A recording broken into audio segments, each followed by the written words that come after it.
কিশোরগঞ্জের মিঠামইনে সাবেক রাষ্ট্রপতি আব্দুল হামিদের পৈতৃক বাড়িতে হামলা ও ভাঙচুর চালিয়েছে বিএনপির নেতাকর্মীরা। ঘটনাটি ঘটেছে সোমবার রাত 10টা থেকে 10:30টার মধ্যে। মিঠামইন থানার ওসি আলমগীর কবির বিষয়টি নিশ্চিত করেছেন।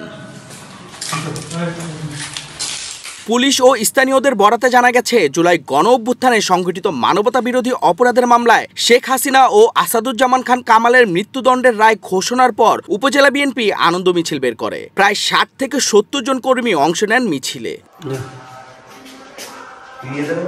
মিছিল কামালপুর গ্রামের দিকে গেলে জেলা বিএনপির সাবেক সদস্য আলমগীর শিকদারের নেতৃত্বে 20 থেকে 25 জন কর্মী হঠাৎ আব্দুল হামিদের পৈতৃক বাড়িতে হামলা চালায়। বাড়ির প্রধান গেট ভেঙে ভেতরে ঢুকে ঘরের দরজা জানালা আসবাবপত্র সহ বিভিন্ন মালামাল ভাঙচুর করে। ঘটনার সময় বাড়িতে কেউ না থাকায় হতাহতের খবর নেই। একই সময়ে উপজেলা যুবলীগ নেতা কায়সার আহমেদ পাবেলের বাড়িতেও ঢিল ছোড়া হয়, তবে কোনো বড় ক্ষয়ক্ষতি হয়নি। বর্তমানে এলাকার পরিস্থিতি স্বাভাবিক। পুলিশ ও সেনাবাহিনী সতর্ক অবস্থানে রয়েছে বলে জানিয়েছে স্থানীয় প্রশাসন।